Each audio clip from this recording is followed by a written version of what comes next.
So hello travellers, I hope करता हूँ कि तुम लोग बहुत ज़्यादा अच्छे होगे। तो आज की इस वीडियो में हम लोग अपनी गेंशिन की जर्नी में सुमेरु आर्क के पार्ट 7 को कवर करने वाले हैं और इसमें हम लोग को बहुत ज़्यादा मज़ा आने वाला है क्योंकि हम लोग इसमें सुमेरु के डेजर्ट एरिया को भी एक्सप्लोर करेंगे और one of the Fatui harbinger the doctor यानी डॉटर से भी हम लोग का इनकाउंटर होने वाला है और हम लोग को यहाँ पे दी बेलेडियर भी मिलने वाला है। तो हाँ, वीडियो में काफ़ी मज़ा आने वाला है। सो हाँ, चैनल पे नए हो तो सब्सक्राइब कर लो, वीडियो को लाइक कर लो। चलो वीडियो को शुरू करते हैं।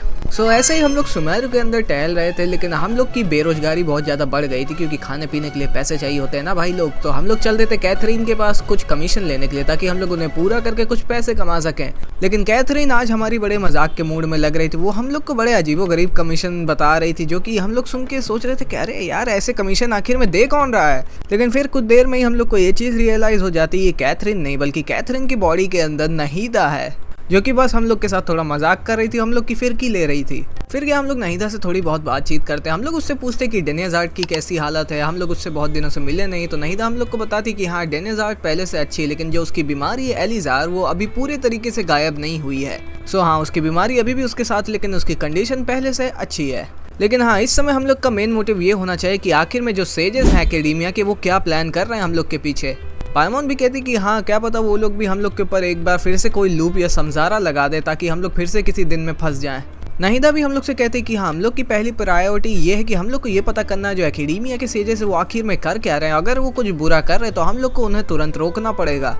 फिर क्या हम लोग एक कुपचे में चले जाते नहीदा से बात करने के लिए ताकि कोई भी इंसान हम लोग की कॉन्वर्सेशन ना सुन सके। फिर थोड़ा बहुत बातचीत करने के बाद हम लोग नहीदा से ये कहते कि अगर हम लोग को जानना कि सेजेस क्या कर रहे हैं तो तुम्हें किसी भी सेजेस के एक स्टूडेंट के दिमाग के अंदर चले जाना चाहिए और फिर उनके जो बेस है वहाँ पे जाके ताक झाँक करना चाहिए। इससे हम लोग को ये पता चल जाएगा कि आखिर में सेजेस क्या कर रहे हैं। तो नहीदा हम लोग से कहती कि ये कुछ ज़्यादा ही रिस्की होगा, लेकिन नहीदा कहती जो इनोसेंट स्टूडेंट्स हैं हम लोग को उनको बीच में नहीं लाना चाहिए। वैसे भी अगर वो लोग बीच में आ गए तो उनकी जान को भी खतरा हो सकता है। नहीदा कहती कि अगर हम लोग को इस चीज़ के जड़ तक जाना है तो हम लोग को एक स्पाई हायर करना चाहिए, यानी कि एक जासूस। पाइमोन कहती कि जब हम लोग पोर्ट ऑर्मस में थे तो हम लोग एक बंदे से मिले था जिसका नाम था अलेहतम। वो बंदा आखिर में बहुत ज़्यादा चालाक था, तेज़ था, ताकतवर भी था। वो एक अच्छा जासूस बन सकता है। नहीदा कहती कि मेरे दिमाग में पहले से ही कोई एक इंसान है। क्या तुम्हें वो इंसान याद है जिसका नाम था सतेरिया, जो कि एक स्कॉलर है? पाइमोन कहती कि हाँ, ये तो वही लड़की जो कि ग्रैंड सेज के आगे पीछे हमेशा चला करती है। सबजेरियस फेस्टिवल में हम उससे कई बार टकरा चुके हैं और मुझे तो उसका चेहरा पूरा छप गया है दिमाग में और वो मुझे बिल्कुल नहीं पसंद थी क्योंकि वो बहुत ही खड़ूस तरीके से नीलू से बात करती थी। नहीदा कहती है सतारिया वैसे थोड़ी सी यूनिक है क्योंकि वो डेजर्ट में बॉर्न हुई थी, लेकिन वो इतनी ज़्यादा जीनियस और इंटेलिजेंट थी कि लोगों ने उसे सुमेरु के एकेडेमिया में ले लिया। नहीदा कहती सतारिया का मतलब होता स्टार। वो जब डेजर्ट में थी तो सबसे ज़्यादा चमकने वाली स्टार थी वो। फिर क्या हम लोग एक प्लान बनाते हैं जिसमें हम लोग सतारिया का इस्तेमाल करेंगे, यानी कि उसको ऐसे सिचुएशन में डालेंगे ताकि उससे हम लोग ज़्यादा से ज़्यादा इन्फॉर्मेशन निकाल सके और पता कर सके कि आखिर में सेजेस क्या करने की कोशिश कर रहे हैं। फिर क्या हम लोग पूरा प्लान को अपना एग्जीक्यूट करना शुरू करते हैं, जहाँ पे हम लोग सतारिया को डिफरेंट स्टॉल्स पे भेजते हैं और जहाँ पे यूजली तौर पे सतारिया जाती है उन जगह पे भी हम लोग उसका पीछा करते हैं। उसको ऐसी सिचुएशन में डालते हैं जहाँ पे उसे सच बोलना पड़े, या फिर उसको ऐसी सिचुएशन में डालते हैं जहाँ पे उसे गिल्ट फील करना पड़े, उसे ऐसा फील हो कि वो अपने जो डेजर्ट ड्रिलर्स उसके दोस्त हैं उनको धोखा दे रही है। और जैसे कि तुम्हें पता ही होगा, सटारिया एक्चुअली में डेजर्ट को बिलोंग करती थी। जो सुमेरु का जो डेजर्ट का पार्ट था वहाँ पे एक डिफरेंट गॉड रूल किया करता था जिसका नाम था स्कारलेट किंग। और हाँ, अभी भी सुमेरु के अंदर कुछ लोग हैं जो कि बिलीव करते हैं कि स्कारलेट किंग वापस आएगा, ये होगा वो होगा, जो यानी कि तुम लोग रूमर्स के बारे में जानते हो। जब हम लोग पोर्ट ऑर्मस गए थे वहाँ पे कुछ एरेमाइट्स ये रूमर्स फैला रहे थे कि स्कारलेट किंग वापस आएगा। फिर क्या हम लोग भी सटारिया को इसी चीज़ में बिलीव करवाते हैं कि हाँ, स्कारलेट किंग वापस आएगा और तुम यहाँ पे एकेडेमिया का साथ दे रही हो तो एक हिसाब से तुम अपने गॉड यानी स्कारलेट किंग को धोखा दे रही हो और तुम डेड्रो ऑर्कॉन का साथ दे रही हो। इस हिसाब से तो तुम अपने गॉड जो कि पहले था स्कारलेट किंग उसको बिट्रे कर रही हो एक हिसाब से। फिर क्या सटारिया के आसपास जितने भी लोग थे हम लोग सटारिया को ये बिलीव कराते हैं कि ये सारे लोग एक्चुअली में स्कारलेट किंग को फॉलो करते हैं और जिस हिसाब से तुम जो कि एक्चुअली में डेजर्ट में बॉर्न हुई थी और एक स्कारलेट किंग की तुम फॉलोअर होना चाहती थी, लेकिन स्टिल तुम स्कारलेट किंग को छोड़ के एकेडेमिया का साथ दे रहे हो।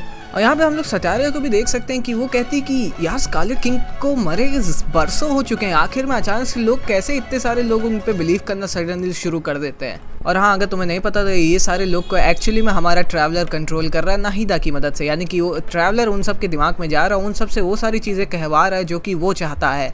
और ये सब हम लोग इसीलिए कर पा रहे क्योंकि हम लोग के ऊपर नहीदा का हाथ है, जो कि डेंड्रो ऑर्कॉन है और ऑर्कॉन यानी गॉड कुछ भी कर सकता है।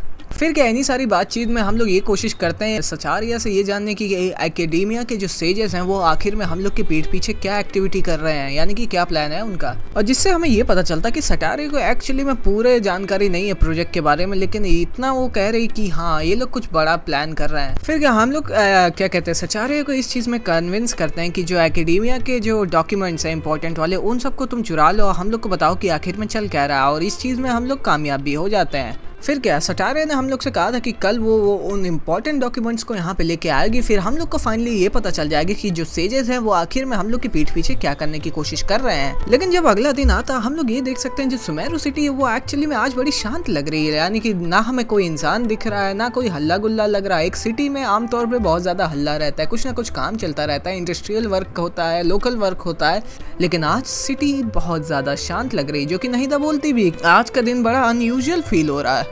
फिर क्या हम लोग उस तरफ चल देते हैं जहाँ पे सटारिया ने हम लोग को आने को कहा था, और कहा था कि यहाँ पे आने के बाद वो हम लोग को वो इम्पोर्टेंट डॉक्यूमेंट्स हाथ में दे देगी जिसमें सेजेस का पूरा प्लान लिखा हुआ है।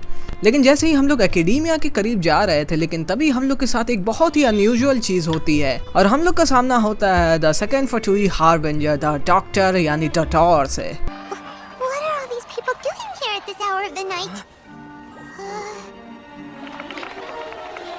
Ah, the triumphant hero returns at last. And to a rather spectacular welcome, even if I do say so myself. You're the outcast, expelled from the academia. Indeed I am. Although these days they tend to call me the Doctor. If you're looking for your researcher friend, she has already been taken into confinement. With some basic caution, she could have discovered the listening device on her person. Clearly, she lacks the degree of rigor expected of a true scholar. The people of Sumeru City. What have you done to them? I simply made some minor adjustments to their Akasha terminals. Now they can deposit information directly into the subconscious. As you can see, all these lovely people now believe this traveler is a hero who has just saved the world. My experiment is a success. And now it seems they can no longer hold back their sheer adoration. Oh no, what should we do? These are all just regular people. Leave now. You need to get out of here. But that guy's a Fatui Harbinger. We can't just leave you here. Nor can I abandon the people of Sumeru.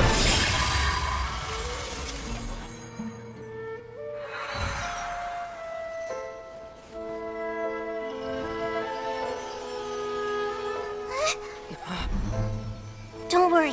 We'll meet again outside of the city.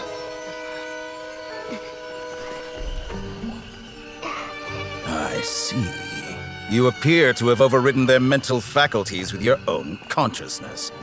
To possess such a powerful mind, you must be the God of Wisdom. और पूरे cut scene को देखने के बाद हम लोग को ये चीज़ पता चलती है कि जो सटारिया थी उसको डटोर ने पकड़ के जेल में डाल दिया है, और ये सुमेरु के सारे लोग जो पागलों जैसी हरकत कर रहे थे, तालियां बजा रहे थे, कूद रहे थे, हम लोग को देख के हंस रहे थे, वो इसलिए हो रहा था क्योंकि डटोर ने उनके जो दिमाग है जो कि आकाशा टर्मिनल से जुड़े हुए हैं उनके अंदर ये इन्फॉर्मेशन डाल दी है कि जो अपना ट्रैवलर है उसने पूरी दुनिया को बचा लिया है, और इसलिए वो इतने ज़्यादा खुश दिख रहे थे और इतना ज़्यादा कूद रहे थे। सो ये डटोर का एक एक्सपेरिमेंट था जो कि सक्सेसफुल था, यानी कि किसी के भी ब्रेन में इंफॉर्मेशन डालना, वो भी डायरेक्टली। और हाँ, अगर तुम्हें नहीं पता ये डटोर आखिर में है कौन, तो मैं तुम्हें बता दूँ ये एक फटुई हार्बिंजर है, वो भी ऐसा वैसा नहीं, सेकंड फटुई हार्बिंजर है। ये बहुत ही ज़्यादा पावरफुल है और ये पहले सुमेरु के एकेडेमिया में ही काम करता था और पढ़ाई करता था, लेकिन कुछ अजीबोगरीब कांड की वजह से इसको जो सुमेरु के सेजेस थे वो निकाल दिए थे, क्योंकि ये बंदा एक्सपेरिमेंट करने के लिए किसी भी हद तक जा सकता था, लाइक लिटरली किसी भी हद तक। वो किसी की जान की परवाह नहीं करता था, लाइक वो अपने एक्सपेरिमेंट में डूब जाता था। सो हाँ, अगर हम लोग अभी कहानी पे फोकस करें तो हाँ, नहिदा ने हम लोग को कैसे तो भी डटोर से तो बचा लिया और हम लोग यहाँ पे दौड़ के भाग के आ जाते हैं, लेकिन आखिर में नहिदा को कौन बचाएगा? क्योंकि जो नहिदा है वो गॉड ऑफ विजडम है, यानी कि ज्ञान की देवी है, इंसाफ की देवी है वो, लेकिन उसके पास कॉम्बैट में उतनी ज़्यादा पावर नहीं है। और डटोर की बात करें तो वो कॉम्बैट में भी बहुत ज़्यादा ताकतवर है, उसका दिमाग तो तेज़ है ही। हम लोग यहाँ पे पाइमोन से बात करते हैं और कोशिश करते हैं और ये सब बात करते हैं कि आखिर में फटुईज यहाँ पे क्या कर रहे हैं, वो भी फटुई हार्बिंजर। क्या वो फिर से कोई नोसिस यहाँ पे लेने आए हैं या फिर कोई और प्लान ही है उनका इस बार? ट्रैवलर कहता है उनका चाहे जो भी प्लान हो, हम लोग को कोशिश करना कि हम लोग कैसे तो भी करके नहिदा से वापस मिल सके। फिर क्या हम लोग के पास कोई और रास्ता बचा नहीं था, क्योंकि अगर हम लोग सुमेरु की सिटी के अंदर जाते तो वहाँ पे डॉक्टर हमारा इंतजार कर रहा था सुमेरु, और वहाँ पे नहिदा भी ट्राइब थी। तो हम लोग चल देते हैं अपने पुराने दोस्त यानी कि टेनारी के पास। लेकिन जब हम लोग अपने रास्ते में जा ही रहे थे टेनारी से मिलने के लिए, तभी हम लोग को कुछ एरेमाइट्स रोक लेते हैं और हम लोग को ये पता चलता है ये जो मर्सनरीज हैं यानी कि जो एरेमाइट्स है उनको द डॉक्टर ने भेजा है हम लोग को पकड़ने के लिए। लेकिन उस डॉक्टर को ये नहीं पता था कि मेरे ख्याल से कि ये एरेमाइट्स हम लोग के सामने कुछ भी नहीं है, चीनी कम चाय है, हम लोग इन्हें बड़े आराम से हरा देते हैं और पटक पटक मारते हैं। फिर क्या हम लोग समहाउ करके गंदावला वैली पहुंचते हैं, जहाँ पे हम लोग को कॉलें मिलती जो कि हम लोग से कहती कि अच्छा तुम लोग यहाँ पे टेनारी को ढूंढने आओ, लेकिन बदकिस्मती से टेनारी यहाँ पे है नहीं। मुझे पता है कि मास्टर टेनारी अपनी पोस्ट छोड़ के कहीं पे जाते नहीं, लेकिन उनको कोई अर्जेंट काम आया था इसलिए वो इस समय यहाँ पे नहीं है। वो इस समय पैराडाइस डे आई गए हैं और वहाँ पे उनका कोई इंपॉर्टेंट काम है इसलिए वो वहाँ पे गए। अगर तुम लोग को मास्टर टेनारी से मिलना है तो तुम लोग वहाँ पे जाओ। फिर क्या हम लोग चल देते हैं पैराडाइस डे आए, जहाँ पे हम लोग कोशिश करते हैं कि टेनारी से जल्द मिले। और जैसे हम लोग वहाँ पे जाते हैं, हम लोग को वहाँ पे टेनारी तो नहीं मिलता, लेकिन वहाँ पे कैथरीन खड़ी होती है। लेकिन हम लोग उसके पास जाते हैं, पक्का करते हैं कि ये कैथरीन ही है या नहिदा है। तो हम लोग पूछते हैं तुम नहिदा हो ना? फिर क्या है, वो कैथरीन के अंदर सही में नहिदा होती जो कि हम लोग को बताती कि कैसे वो वहाँ से बच के आई। फिर नहिदा हम लोग को बताती कि कैसे वो वहाँ से आई और वहाँ के लोगों को कैसे उसने ठीक किया। नहिदा हम लोग को बताती है कि जो डॉक्टर है उसके पास ऐसी टेक्नोलॉजी है कि वो लोगों के दिमाग के अंदर कोई भी इंफॉर्मेशन डाल सकता है। लेकिन वहाँ से जाने से पहले मैंने सबके दिमाग को कॉन्शियसनेस को वापस नॉर्मल कर दिया था। सो हाँ, इस समय वो लोग नॉर्मल है और अच्छे कंडीशन में है, तो चिंता करने की कोई ज़रूरत नहीं है उनकी। लेकिन खुश होने की कोई बात नहीं है, मुझे पता है कि जो डॉक्टर है वो वहाँ पे रुकने नहीं वाला है। वो जल्दी आकाशा टर्मिनल्स के अंदर बहुत ज़्यादा मॉडिफिकेशन करने वाला है और इस चीज़ में भी वो बहुत ज़्यादा दूर नहीं कि किसी भी समय मेरी कॉन्शियसनेस यानी मेरे दिमाग को भी कैप्चर कर लेगा उसके अंदर। जैसे कि तुम्हें पता है कि आकाशा और मेरा एक दूसरे से इंटरकनेक्शन है, तो अगर वो आकाशा के अंदर सारे लोगों को कैप्चर कर लेगा तो वो मुझे भी उसके अंदर कैप्चर कर सकता है। फिर क्या हम लोग नहिदा को बताते हैं कि हम लोगों को यहाँ बैठ के इंतजार नहीं करना चाहिए, हम लोग को जल्दी से एक बैकअप प्लान बनाना चाहिए ताकि हम लोग इस डटौर से निपट सके। सो इसलिए हम लोग पैराडाइस डे आए हैं एक स्कॉलर जिसका नाम है टेनारी, उससे मिलने। वो बहुत ही ज़्यादा स्मार्ट है और मेरे ख्याल से वही एक बंदा है जो कि हम लोग की प्रॉब्लम को यहाँ पे सॉल्व कर सकता है। फिर क्या हम लोग को पैराडाइस डे आए में टेनारी तो नहीं मिलता, लेकिन उसकी स्टूडेंट हपेशिया मिल जाती है जो कि हम लोग को देख के बहुत ज़्यादा खुश होती है, हम लोग का हाल चाल पूछती है, हम लोग भी उसका हाल चाल पूछते हैं। और यहाँ पे हम लोग देख सकते हैं कि जो हपेशिया है वो बहुत ज़्यादा एक्साइटेड और खुश लग रही है। तो हम लोग पूछते हैं ऐसा क्या हो गया है हपेशिया कि तुम इतनी ज़्यादा खुश हो और इतनी ज़्यादा एक्साइटेड हो? तो हपेशिया कहती है कि मैंने अपने दिमाग यानी अपने कॉन्शियसनेस को डिवाइन के साथ कनेक्ट कर पाया हूँ, यानी कि गॉडली बीइंग्स के साथ। और यहाँ पे हम लोग देख सकते हैं कि नहिदा भी सोच रही होती है जो कि कैथरीन की बॉडी के अंदर वो है कि मैं तो यहाँ पे खड़ी तो ये कनेक्शन किसके साथ आखिर में बना रही है, मेरे अलावा कौन सी गॉडली बीइंग है जिसके साथ हपेशिया आखिर में कनेक्शन बना रही है। और यहाँ पे अपना ट्रैवलर और पाइमन हपेशिया को कॉन्ग्रेचुलेट करते हैं इस चीज के लिए, क्योंकि ये एक्चुअली में एक बहुत ही बड़ी चीज है। हम लोग कहते हैं वो सब तो ठीक है, लेकिन हम लोग यहाँ पे टेनारी को ढूंढने आए। तो हपेशिया हम लोग से कहती है यार टेनारी तो अभी आ जाएगा, लेकिन मैंने तुमसे एक प्रॉमिस किया था कि मैं तुम्हारी हेल्प करूंगी अरमनसल के साथ कनेक्शन बनाने में। हाँ अरमनसल वही चमकदार पेड़। देखो अभी मेरे कंडीशन के हिसाब से तो मैं तुम्हें वो अरमनसल के साथ कनेक्शन नहीं बना सकती, लेकिन मैं तुम्हें एक डिवाइन बीइंग यानी कि एक गॉड के साथ कनेक्शन बनवा सकती हूँ। तो क्या पता तुम उस गॉड से अपने क्वेश्चन पूछ सकते हो जो कि तुम पूछना चाहते थे। हम लोग नहिदा से पूछते हैं क्या लगता है हम लोग को इसे एक ट्राई देना चाहिए। तो नहिदा कहती है कि मुझे तो इसके बारे में नहीं पता, लेकिन अगर तुम लोग चाहो तो एक ट्राई दे सकते हो। और फिर क्या हपेशिया एक रिचुअल टाइप का यूज़ करती है कुछ फ्लावर्स के साथ, और हम लोग फाइनली उस डिवाइन बीइंग के साथ कनेक्शन बनाने की कोशिश करते हैं। और फिर ये कट सीन आता है हम लोग के सामने। Betrayals for me to finally understand. The world is just an elaborate tapestry of lies. My fury will never be quelled. The first to betray me was a god, my creator, my mother. Valuing strength above all, she saw no worth in me and I was discarded. The second was a human, my family, my friend. Consumed by fear, he saw me as an abomination. The third was one exactly like me, a hope for the future, a fledgling barely out of the nest. Powerless before his mortality, he broke his promise to me. Humans, they can't be trusted, and the gods fill me with pure loathing. So I said good riddance. I denounce the world and laugh in its face. My chest will never again be defiled by worldly filth. I will scrub away every last trace of human emotion. Then it will be empty, a blank slate, and ready to receive a supreme gnosis, brimming with pure divinity.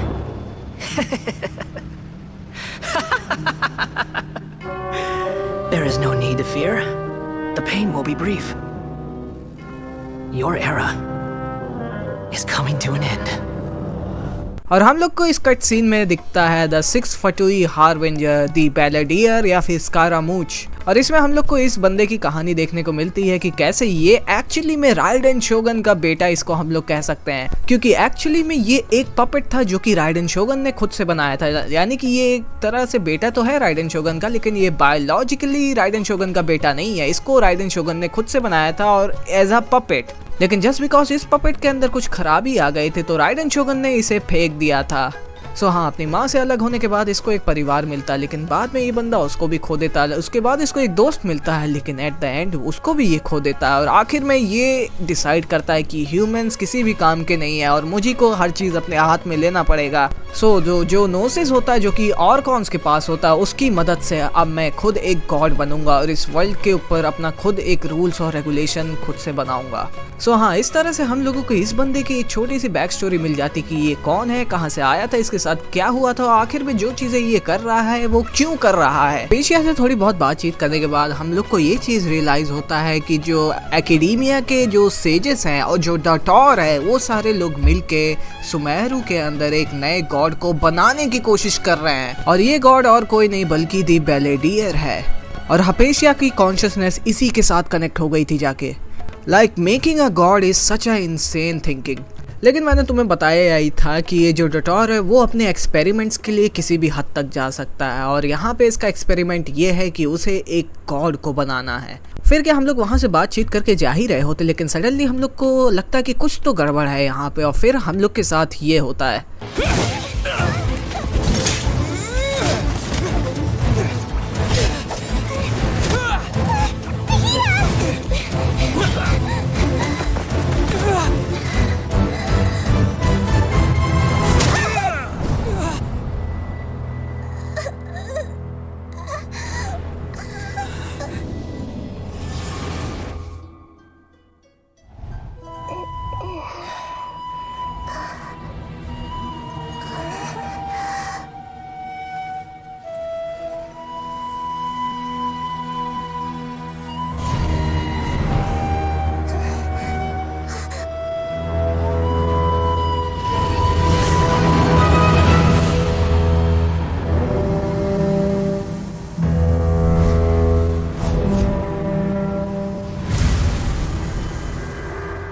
यहाँ पे हम लोग के ऊपर attack हो गया तो हम लोग यहाँ पे नहीदा को नहीं बचा पाते और नहीदा सील हो जाती है एक जगह। और ये और कोई जगह नहीं बल्कि सेंचुरी ऑफ सरस्थाना है। फिर क्या हम लोग देख सकते कि कैसे तेनारी वहाँ से भागते हुए आता है हम लोग के पास। फिर पाइमोन हम लोग को बताती है कि कैसे जब कैथरीन के ऊपर यानी कि जो कि जब नहीदा के ऊपर अटैक हो गया था तो नहीदा हम लोग की बॉडी में आ गई थी कुछ समय के लिए और हम लोग नहीदा की बॉडी में चले गए थे। इसलिए हम लोग देख सकते हैं कि कैसे नहीदा की बॉडी एक्चुअली में सेंचुरी ऑफ सरस्थाना के अंदर जाके कैप्चर हो चुकी है। फिर हम लोग को ये भी चीज़ पता चलता है कि जो डॉक्टर है यानी जो डॉटर है वो एक रास्ता आखिर में ढूंढ लिया है कि नहीदा की दिमाग यानी कि नहीदा का कॉन्शियसनेस को कैसे कैप्चर किया जा सकता है। और उसने फाइनली नहीदा को कैप्चर कर भी लिया यानी कि नहीदा को एक जगह सील करके रख दिया है। और जाने से पहले नहीदा हम लोग के पीछे एक क्लू छोड़ के गई थी जिसको डिकोड करने के बाद हम लोग को ये चीज़ रियलाइज़ होता है कि नहीदा ने हम लोग से कहा कि हम लोग को सुमेरु के डेजर्ट में जाना चाहिए। फिर क्या हम लोग चल देते सुमेरु के डेजर्ट की और हम लोग एक क्या कहते छोटे से विलेज या फिर टाउन में पहुंचे ही होते हैं। लेकिन वहीं पे हम लोग को अल्हेथम भैया मिल जाते हैं जो कि कहते हैं आओ मेरा पीछा करो। बहुत बातचीत हो गई। फिर क्या हम लोग अल्हेथम का पीछा करके एक जगह पे जाके छुप जाते हैं और फिर बाद में हम लोग को रियलाइज़ होता है कि कुछ मर्सनरीज एक्चुअली में हम लोग को फॉलो कर रहे थे और हम लोग को पकड़ने की कोशिश कर रहे थे। तो अल्हेथम की वजह से हम लोग बाल बच गए इन लोगों से। अल्हेथम हम लोग से कहते हैं कि तुम लोग बहुत ही ज़्यादा लापरवाही करते हो यार, तुम लोग यहाँ तक आ गए और तुम लोग को यही चीज़ नहीं रियलाइज़ हुई कि ये लोग तुम लोग का पीछा कर रहे थे। पाइमोन कहती है वैसे अल्हेथम तुम भी एकेडेमिया के हो, अब ये मत कहना कि तुम भी हम लोग को यहाँ पे पकड़ने आए हो। तो अल्हेथम कहता है अरे यार ऐसा कुछ नहीं है। तो मुझे एक चीज़ तो रियलाइज़ होगी कि तुम लोग एकेडेमिया के हिट लिस्ट पे आ चुके हो। हाँ और वैसे भी अगर मुझे तुम लोग को एकेडेमिया के हवाले करना होता तो मैं तुम लोग को बचाता ही क्यों। तुम लोग सुमेरु डेजर्ट जा रहे हो और मुझे भी सुमेरु डेजर्ट जाना है ताकि मैं इस डिवाइन नॉलेज कैप्सूल को अंडरस्टैंड कर सकूं, क्योंकि ये जो डिवाइन नॉलेज कैप्सूल है वो एक्चुअली में ओरिजिनेट हुई है सुमेरु डेजर्ट से। क्या पता वहां जाके मुझे थोड़े और क्लूज मिल जाए कि आखिर में इस डिवाइन नॉलेज कैप्सूल का मैं करूं क्या। अलेथम कह रहा है अगर तुम भी सुमेरु डेजर्ट चल रहे तो चलो साथ में चलते हैं। और जो आरू विलेज है वो सबसे अच्छी जगह है सुमेरु डेजर्ट पे जाने के लिए, क्योंकि वहाँ पे बहुत सारी इन्फॉर्मेशन है जो कि हम लोग के काम आ सकती। तो चलो अब चलते हैं। और फिर क्या हम लोग चल देते हैं आरू विलेज की ओर जो कि सुमेरु के डेजर्ट में। और मैं तुम लोग को सही में बताऊं जो सुमेरु का जो डेजर्ट एरिया है वो एक्चुअली में बहुत ज़्यादा बड़ा है। हम लोग को अच्छा खासा टाइम लगता है वहाँ पे क्या कहते हैं आरू विलेज पहुँचने के लिए। और हाँ, कुछ समय बाद हम लोग वहाँ पे पहुँच जाते हैं, लेकिन फिर हम लोग के साथ कुछ ऐसा होता है।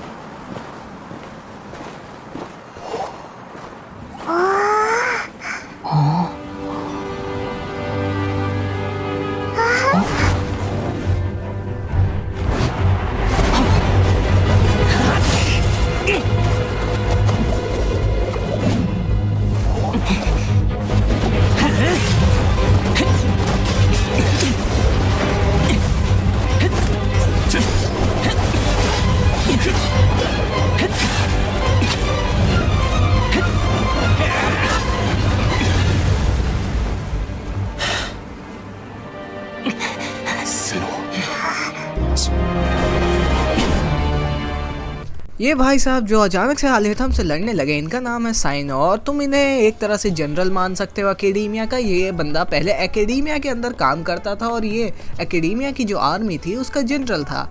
और इसको हम लोग जनरल महामात्रा भी बोलते हैं। साइनो कहता है आलेथम क्या है कि तुम यहाँ पे क्या आए हो, और ट्रैवलर तुम आखिर में इस पे बिलीव क्यों करते हो। अगर मैं तुम्हारी जगह पे होता तो इस बंदे पे कभी भी विश्वास नहीं करता। ये बंदा जो भी अपने मुँह से कहता है सब कुछ झूठ रहता है ज़्यादातर समय। और इस बंदे को मैं एक लंबे समय से जानता हूँ, तो मैं तो तुम्हें यही कहूँगा कि इस बंदे से दूर रहो। ये बंदा एक तरह का स्क्रम है जो बस अपने फ़ायदे के लिए काम करता है। पायमन कहती है अलेथम ने कुछ गलत किया है क्या जो मुझे नहीं पता है। साइनो कहता बहुत हुई बातचीत अलेथम, जब हम लोग लड़ रहे थे तो मैंने देख लिया था कि तुम्हारे पास है डिवाइन नॉलेज कैप्सूल जो कि तुम छुपा रहे हो पूरी दुनिया से। फिर हम लोग देखते कि कैसे जो डिवाइन नॉलेज कैप्सूल है वो एक्चुअली में अलेथम के ही पास है। और हम लोग को ये चीज़ रियलाइज़ होती है कि अलेथम ने हम लोग को झूठ बोला था पोर्टोरमोस में कि उसके पास डिवाइन नॉलेज कैप्सूल नहीं है। लेकिन यहाँ पे हम लोग देख सकते हैं कि कैसे अलेथम के पास ही डिवाइन नॉलेज कैप्सूल है। अलेथम कहता है वो सब तो ठीक है साइनो, लेकिन तुम्हारे लिए ये डिवाइन नॉलेज कैप्सूल क्या इंपॉर्टेंस रखता है। और वैसे भी जो जनरल महामात्रा एकेडेमिया का वो डेजर्ट में क्या कर रहा है यहाँ पे। और अलेथम ये भी कहता है अगर तुम यहाँ पे एकेडेमिया के काम से हो तो मुझे नहीं लगता कि तुम मुझ पे अटैक करते। मेरे ख्याल से मैं नहीं हूँ जो तुम्हारा टारगेट है यहाँ पे। और फिर अचानक से डिया आ जाती है वहाँ पे। हम लोग कहते हैं डिया तुम बिल्कुल सही समय में आए, वरना ये दोनों फिर से आपस में लड़ना शुरू कर देते। डिया कहती है कि हाँ, दो महान आदमी एकेडेमिया के जो कि ईगो इशू है दोनों ही बहुत ज़्यादा ताकतवर हैं। और हाँ, एक दूसरे को देखते ही ये दोनों जानवर बन जाते हैं, पता नहीं क्यों। हाँ, मुझे पता है कि तुम एकेडेमिया वाले बहुत ज़्यादा दिमाग वाले, लेकिन तुम लोग को इतना तो रियलाइज़ हो जाना चाहिए कि हम लोग एक विलेज में, और तुम लोग अगर यहाँ पे लड़े होगे तो यहाँ पे डिस्ट्रक्शन होगा जो कि इस विलेज के लिए बिल्कुल भी अच्छी बात नहीं है। तो तुम लोग शांत हो जाओ, लड़ाई झगड़ा छोड़ के इंसानों की तरह बातचीत करो।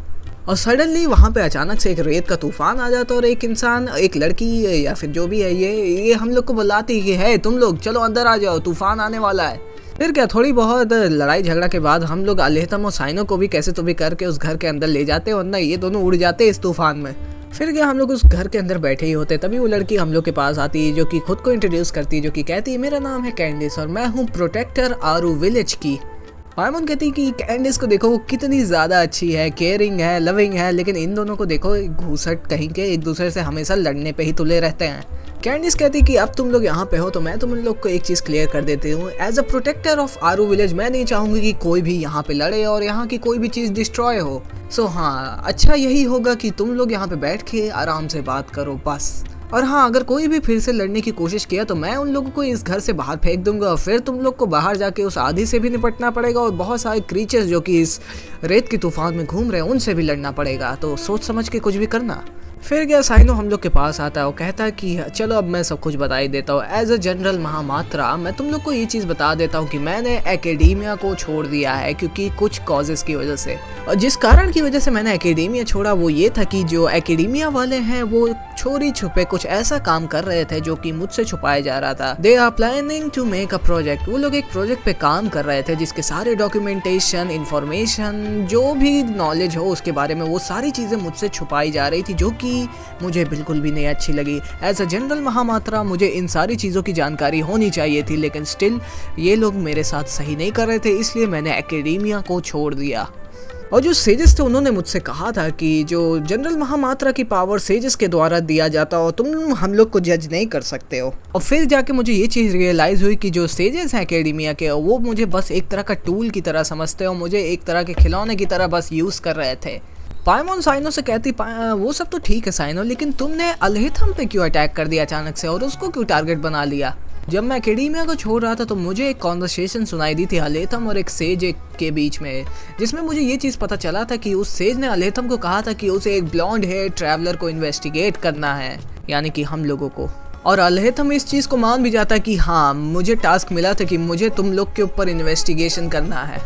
देखो यार, हर मिशन का एक रिवॉर्ड होता है और मुझे रिवॉर्ड के तौर पे ये मिलने वाला था कि मुझे डिवाइन नॉलेज के ऊपर एक झलक मिलने वाली थी, इसलिए मैं इस मिशन को ले लिया था। लेकिन बाद में जाके मुझे एक चीज़ रियलाइज़ होती कि जो डिवाइन नॉलेज है वो हर लोग के साथ शेयर नहीं की जाती। और सेजेस जो एक ऐसे आदमी है जो किसी पे ऊपर भरोसा नहीं करते, तो मैं क्यों उन पे भरोसा करूँ? फिर क्या, मैं एक अपना खुद से एक इन्वेस्टिगेशन शुरू कर देता हूँ डिवाइन नॉलेज कैप्सूल के बारे में, और इसमें सेजेस का कोई भी हाथ नहीं है मेरे साथ। साइनो कहता तो इसका मतलब ये है कि जब सेजेस का काम तुमसे निकल जाता तो वो लोग भी तुमको फेंक देते जैसे वो मेरे साथ करने वाले थे। और अल्हेथम हम लोग से यहाँ पे माफ़ी भी मांगता और कहता कि हाँ मुझे पता कि मैंने तुम लोग के पीछे थोड़ा बहुत धोखा किया है। मैंने डिवाइन नॉलेज कैप्सूल तुम लोग के पीछे ले लिया था और तुम लोग को ये कहा था कि मेरे पास डिवाइन नॉलेज कैप्सूल नहीं है। साइनो कहता है वो सब तो ठीक है अल्हेथम, लेकिन क्या सेजेस ने तुम्हारे साथ कोई भी इन्फॉर्मेशन शेयर की थी वो प्रोजेक्ट के बारे में? अल्हेथम कहता कि क्या मैंने तुम्हें नहीं बताया थी कि कैसे तुम और मैं एक जैसे हैं? हम दोनों को एकेडेमिया वाले बस यूज़ करके फेंकने ही वाले थे, और तुम्हें लगता है कि मुझ जैसे आदमी को वो लोग इतने ज़्यादा इंपॉर्टेंट प्रोजेक्ट के बारे में कुछ बताएंगे? साइनो कहता है ठीक है, इवन दो तुम पूरे तरीके से इनोसेंट नहीं हो, लेकिन स्टिल मैं तुम्हें अपना एनिमी अभी के लिए नहीं मानता हूँ। फिर कैंडिस कहती चलो अब ठीक है, तुम दोनों ने अपनी मिसअंडरस्टैंडिंग को यहाँ पे ख़त्म कर लिया है, तो ये सबसे अच्छी चीज़ है। फिर हम लोग को बाहर से एक अचानक से एक साउंड सुनाई देता है। पाइमोन कहती वो क्या चीज़ था? कैंडिस कहती कुछ क्रीचर्स होंगे, मैं जा रही हूँ उन्हें बाहर संभाल के आती हूँ, तब तक तुम लोग आराम से बैठ के यहाँ पे बात करो। फिर क्या, थोड़ी देर बाद तूफान चला जाता है, हम लोग बाहर जाते हैं तो कुछ क्रीचर्स घूम रहे होते, तो उन लोग को हम लोग को मारना ही पड़ता है क्योंकि हम लोग ऐसे क्रीचर्स को एक विलेज के आसपास घूमने नहीं दे सकते, वरना वो लोग जो इनोसेंट लोग हैं उन पे अटैक करेंगे। फिर क्या, थोड़ी बहुत लड़ाई करने के बाद हम लोग यहाँ पे उन क्या कहते हैं क्रीचर्स को हरा देते हैं। और फिर क्या, हम लोग को यहाँ पे एक चाचा जी भी मिलते हैं जो कि थोड़ा बहुत हम लोग को आरू विलेज के बारे में बताते हैं कि कैसे यहाँ पे तूफान आते जाते रहते हैं। लेकिन जो यहाँ के विलेज कीपर्स हैं वो हम लोगों को यहाँ के क्रीचर्स और जो स्टॉर्म है उन दोनों चीज़ों से बचाया करते हैं। फिर हम लोग सोचते हैं कि विलेज कीपर्स कौन है आखिर में। साइनो हम लोग को बताता है कि विलेज कीपर वो पागल स्कॉलर्स होते हैं जो कि एकेडेमिया से निकाल दिए जाते हैं और यहाँ पे भेज दिए जाते हैं। और ये वही स्कॉलर्स होते हैं जो कि पढ़ाई करते करते अपने दिमाग को भूल जाते हैं, अपने मन को भूल जाते हैं, एकदम से पागल हो जाते हैं। एकेडेमिया वाले ये सोचते हैं कि अगर इन पागल स्कॉलर्स को भी वो अपने साथ रखेंगे तो जो दूसरे स्कॉलर्स हैं उन पे ये चीज़ इफेक्ट डालेगा, इसलिए वो लोग इन्हें यहाँ पे फोर्सफुली यहाँ पे फेंक देते हैं लाके। फिर वो चाचा जी हम लोग से कहते हैं कि यहाँ पे एक कांड चल रहा है, ये जो विलेज कीपर्स यहाँ पे रहते थे वो अचानक से एक करके गायब होना शुरू हो गए हैं। साइनो कहता है ठीक है, अभी हम लोग यहाँ पे हैं, अगर हम लोग को कोई भी क्लू मिलता है कि यहाँ पे आखिर में चल क्या रहा है उन विलेज कीपर्स के साथ, तो मैं आपको पक्का बताऊंगा। फिर क्या, हम लोग थोड़ी दूर जाते हैं, वहाँ पे साइनो से बात करते हैं और पूछते हैं कि आखिर में जो मैथ स्कॉलर्स हैं उन्हें ये लोग विलेज कीपर क्यों कहते हैं। साइनो कहता है ये एक लंबी कहानी है। आरू विलेज में एक दिन एक बहुत ही तगड़ा भूकंप आया था, सारी बिल्डिंगें गिर रही थी और तभी वहाँ पे एक मैथ स्कॉलर आके खड़ा हो गया था। और जब वो बंदा आके यहाँ पे खड़ा हुआ उसके अंदर से एक ग्रीन कलर की डिवाइन एनर्जी निकल रही थी, और उसी बंदे की एनर्जी की वजह से जो बिल्डिंगें हिल रही थी और गिरने ही वाली थी वो सारी बिल्डिंगें नहीं गिरती हैं समहाउ। और उसी के बाद से आरू विलेज के जितने भी लोग हैं जो मैड स्कॉलर्स यहाँ पे आते हैं उन्हें दी विलेज कीपर बोलना शुरू कर देते हैं। और ये सारी कहानी सुनने के बाद हम लोग को ये चीज़ तो ये रियलाइज़ हो जाती है कि ये जो ग्रीन कलर की लाइट उस बंदे से निकली थी वो एक्चुअली में नहीदा की पावर थी। फिर हम लोग वहाँ पे साइनो से बात ही कर रहे होते तभी एक छोटा बच्चा आता जो कि कहता है कि आप लोग यहाँ पे मेरे ग्रैंडफा को ढूंढने आए हैं क्या। तो साइनो पूछता है क्या तुम्हारा ग्रैंडफा एक मैड स्कॉलर है। तो वो बच्चा कहता है अरे यार ऐसे ना बोलिए उनके बारे में, ग्रैंडफा बस ग्रैंडफा हैं, उनके बारे में प्लीज़ कुछ बुरा ना बोलिए, और वो कोई बुरे इंसान नहीं है। फिर क्या हम लोग उस बच्चे की हेल्प करने के लिए तैयार हो जाते हैं, लेकिन उससे पहले हम लोग चल देते हैं कैंडिस के पास ये जानने के लिए कि आखिर में ये बच्चा जिसको ग्रैंडफा बोल रहा है वो आखिर में है कौन। और फिर क्या कैंडिस के पास पहुंचने के बाद हम लोग पूछते हैं कि आखिर में ये ग्रैंडफा है कौन जिसको ईसाक जो कि छोटे बच्चे का नाम है वो पूछ रहा था। फिर क्या कैंडिस हम लोग को इस छोटे बच्चे की कहानी बताना शुरू करती कि कैसे इसके जो मम्मी पापा थे दोनों एरेमाइट्स थे जो कि बाहर चले गए थे नौकरी के लिए, और ये जो छोटा बच्चा है वो एक्चुअली में इसके ग्रैंडफादर के द्वारा बड़ा किया गया था क्योंकि इसके मम्मी पापा तो इसके साथ थे ही नहीं। लेकिन कुछ साल पहले इसके जो ग्रैंडफादर थे वो गुजर जाते हैं और ईसाक उस समय बहुत ही ज़्यादा यंग था। लेकिन कुछ ही दिनों बाद एक मैड स्कॉलर आता है आरू विलेज में जो कि ईसाक के ग्रैंडफा की तरह दिखता है, और जस्ट बिकॉज वो मैड स्कॉलर ईसाक के ग्रैंडफा की तरह दिखता था ईसाक उसे अपना ग्रैंडफा ही समझने लगता है। और एक दिन ईसाक सो नहीं पा रहा था। जो मैड स्कॉलर था वो अचानक से ईसाक के पास आता है और उसके सर पे हाथ रखता है जिसकी वजह से ईसाक सो जाता है और सडनली दोनों लोग के बीच में एक अच्छी बॉन्डिंग बन जाती है, दोनों साथ साथ रहने लगते हैं। लेकिन एक रात ऐसा होता है कि ईसाक सो जाता है और अगले दिन उसके जो ग्रैंडफा थे नए वाले वो भी गायब हो जाते हैं। और फिर क्या हम लोग बाहर चले जाते हैं उस छोटे बच्चे के पास, उसके साथ चल देते हैं उसके ग्रैंडफा को ढूंढने के लिए और यहीं पे हम लोगों का सुमेरु का एक्ट 3 खत्म होता है। तुम्हें ये वीडियो कैसा लगा मुझे कमेंट्स में जरूर बताना। इस वाले पार्ट में हम लोगों ने बहुत सारी चीजें कवर की, चाहे वो नहीदा के बारे में हो, बेलेडियर के बारे में हो, द डॉक्टर के बारे में हो, अलहिथम हो, साइनो हो। लिटरली इस पार्ट में बहुत ज्यादा इन्फॉर्मेशन थी और ये वाला एक्ट बहुत ही ज्यादा एंटरटेनिंग भी था। तो अगर ये वीडियो तुम्हें अच्छी लगी हो तो वीडियो को लाइक कर लेना, चैनल को सब्सक्राइब कर लेना। मैं मिलूंगा तुम्हें नेक्स्ट पार्ट में, तब तक के लिए बाय बाय।